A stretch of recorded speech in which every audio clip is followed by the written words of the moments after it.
Hello, and welcome to a podcast number one. Today I'm here with Aaron. He is Yes, a sir. student at the University of Jamestown, and he's agreed to answer some questions for me. I'm also here with Peyton, is a former UJ student. I don't know how long he will be in this call, but for as long as he's here, I'll ask him a few questions and see if we get some answers from him. Howdy, howdy. So in week 6 of our class, we learned about presence through computer mediated communication. So your social presence online and what that tells us about people. So a question I have for you guys is, how do you guys perceive others through their social presence? Hmm. You got a good answer to that, Peyton, or? And I could Um, give you an example if you wanted to base it off of something. yeah. Sure. An example, let's say there is a volleyball player at the University of Jamestown, and they posted a lot of pictures of their dogs and posted pictures about their volleyball team and their friends on that. What do you think you could perceive from their social presence that they've put online?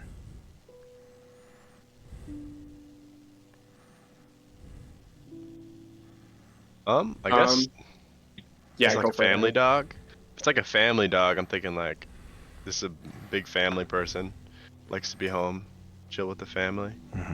Um, but then just dogs in general. Usually when someone has a dog, I think they're like a happy person. And then sometimes you can tell like by what kind of dog they have or like how well their dog is trained, and be like, yeah, this seems like a nice person. For sure, for sure. Peyton, you got anything? Yeah, no, I would agree with a lot of what Aaron said. Like the seems like probably a good family person. Um, yeah. Yeah, what I would think is maybe this person uh, takes into account their hard work that they have on the volleyball team, or just the teamwork aspect in general, and then just having a pet, I think, really puts a lot of responsibility on people. So you can probably tell that this person knows what they're um, knows what they're doing with their online presence, just putting out stuff that they love. Um, Yeah. so we learned about a social presence and its intimacy with others, like the closeness. So if you have online friends and you only know them online, at what level of comfort are you being personal with them? Hmm. I guess it really depends. Like for me, probably on how long I've known them and like how like personally we've gotten before. But Hmm. I think there's like a little bit of a barrier most of the time, especially if I met that person online. It's usually a little bit harder to get personal with them right away. For And sure. but I don't know, over a good amount of time, if you've talked to them a lot and you know you trust them as a person, then I think eventually you can kind of get personal with them. But definitely not quite as much as maybe knowing them in person. For sure. Yeah, I think physical connection definitely has a big part to play. Hmm. But you can like Aaron said, given time, you can definitely get as close with someone, nearly almost as close with someone online as you can in person. Yeah. Yeah.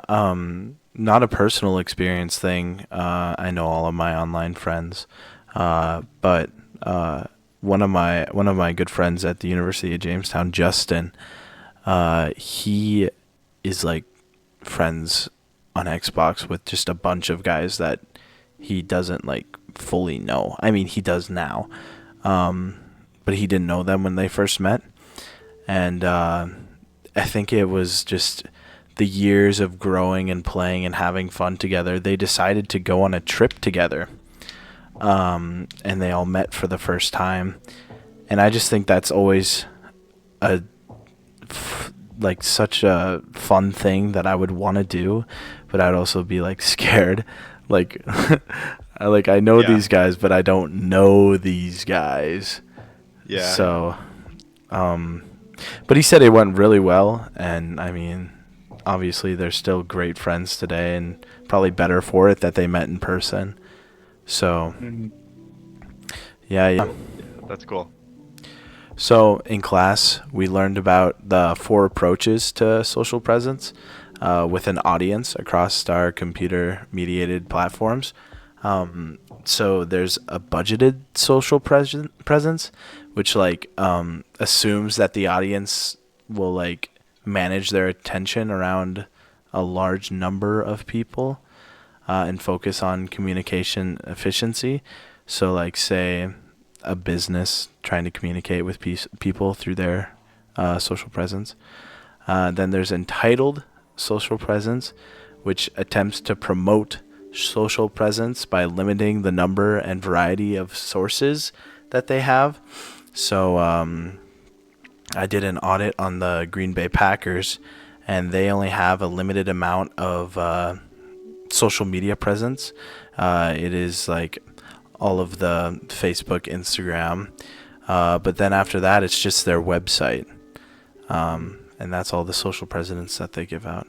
Then there's competitive social presence, which assumes that a lack of audience attention is due to their competing computer-mediated sources, which creates a more interesting, exciting, stimulating, and provocative messages.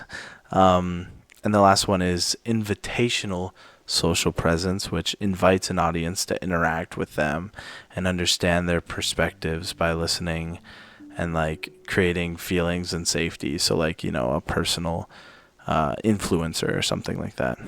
In your guys' life, what do you think is the most known social presence online? Do you think it's budgeted for businesses trying to reach out, and mostly ads and stuff like that with all of their communicated computer mediated communication? Do you think it is entitled social presence, so people who are we have to get our word out to people who want to see it? Competitive social presence, which is mostly businesses and or people who are trying to get people against one another and or for your company. Or invitational social, which is more social media and influencers. I feel like it's a good mixture. Sorry to no, you're good. Go for it.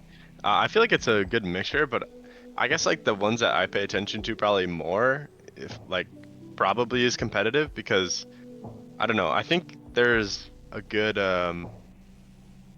bit of people or companies kind of wanting to keep up with whatever the current trends and stuff are. So you have a social media person, and they're trying to not one up the other people, but kind of, and they try to make funny stuff that people who are younger will get, but also stuff that I don't know, Gen Z, Gen X, all these different generations get. So I feel like that's more so what I pay attention to. Yeah. I don't know if that's actually the most common one, but I feel like that's what I see quite a bit. Have you ever seen Spirited with Ryan Reynolds and Will? I have not. Will Ferrell. It's a Christmas movie that came out, I don't know, probably 2-3 years ago now. Okay. And there's this one song about bringing back Christmas. The main character, Ryan Reynolds' character, he is at a random business event where they sell real Christmas trees, pine trees. And he's talking about how the people who are selling cheap plastic trees are killing Christmas, and they're the people who want everyone to throw all of their money into them, and they don't know how to whatever. And so he sings a song about it, and he's we need to feed their hate of proving those Christmas killers wrong and buying a real Christmas tree. And so I think that's kind of what a lot of people pay attention to, because everyone wants to fight their own war at some point. So it's like that's how the social media manipulates us into doing that. Yeah. Right. No, I feel like there's definitely like a lot of examples of that, especially at current day. I think social media is becoming such a big thing that like you're almost like forced to have that presence if you're a company. Yeah. But no, that's interesting. Peyton, what do you see around? I think Peyton just left. Oh, Peyton is gone. So I had to go. I have Rip. I have one or two more questions for you, and then Yeah, no we'll worries. wrap this thing up. Sure. So you yourself have social media presence, and you have your own YouTube channel. Yeah, I do. You have your own little stuff that you like to do with Pokemon on your YouTube channel. Yep. Is there a certain environment or ambiance that you like to set to like make people feel like this is a Exapotheosis video, or is there anything that you do in particular? Honestly, right away, my first few videos, I would always dress up in a suit, and I think that was kind of like my thing. And I mean, it's kind of like a business formal, like I'm here to play the game, but it's also like, I don't know, like this guy looks good, and maybe it's more fun to watch if I'm like dressed up or more interesting. So that probably initially is like what I normally thought of. But then other than that, I think just like trying to play well, but also just enjoy. So it's not like it's awkward for the audience. You're watching someone who's being super competitive and he's like, oh my gosh, freaking out over everything that happened. Yeah. So kind of just like chill, playing, looking good, For sure. just kind of having fun.